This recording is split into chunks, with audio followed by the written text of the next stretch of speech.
হুজুর জান্নাতের ভেতর আবার শপিং মল থাকবে কেমনে? প্রশ্ন আসতে পারে না? সহিহ মুসলিমের বর্ণনা, ইন্না ফিল জান্নাতি লাসুকান, জান্নাতের ভেতরে বিশাল এক শপিং মল থাকবে। এটা বোধহয় আমাদের বসুন্ধরা শপিং কমপ্লেক্সের মতো হবে, যমুনা ফিউচার পার্ক। দুবাইতে যে একটা আছে বিশাল শপিং মল, মালয়েশিয়ার মিড ভ্যালি, এগুলোর মতো হবে মনে হয়।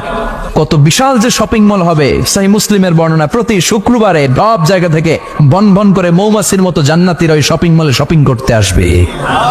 ইচ্ছে মতো দেদারসে পোশাক কিনবে, ইচ্ছে মতো শপিং করবে, টাকা দেয়া লাগবে না, ক্রেডিট কার্ড লাগবে না। সুবহানাল্লাহ পড়েন। ইচ্ছে মতো শপিং করবেন। দুনিয়াতে একটু কষ্ট করে হালাল উপার্জন করে খেয়ে যান। আল কানাআতু মিনাল ইসলাম, অল্পে খেয়ে তুষ্ট থাকা আর আল্লাহ শুকরিয়া করা, এটার নামই ইসলাম। অল্প খাও, অল্প পড়ো, অল্প জমাও, অল্পের ভেতরে বরকত ঢুকাই দিছে কে? অনেকে দেখবেন অনেক খাই খাই নাই নাই করে, এটা যাদের স্বভাব তাদের কখনো বরকত হয় না। অল্প খাবেন, অল্প পড়বেন, আর হালালের সাথে সম্পর্ক করবেন। আল্লাহুম্মা কফিনি বিহালালিকা আন হারামিক ওয়া আগনিনি বিফাদলিকা আম্মান সিওয়াক। বিশ্বনবী দোয়া করতেন, আল্লাহ হালালকে আমার জন্য যথেষ্ট করেন, হারাম থেকে আমারে বাঁচিয়ে রাখেন। পড়েন আমিন। হালাল অল্প হলেও হালালে বরকত আছে না নাই? হারাম বেশি হলেও এটাতে কোনো বরকত নাই, ঠিক কিনা?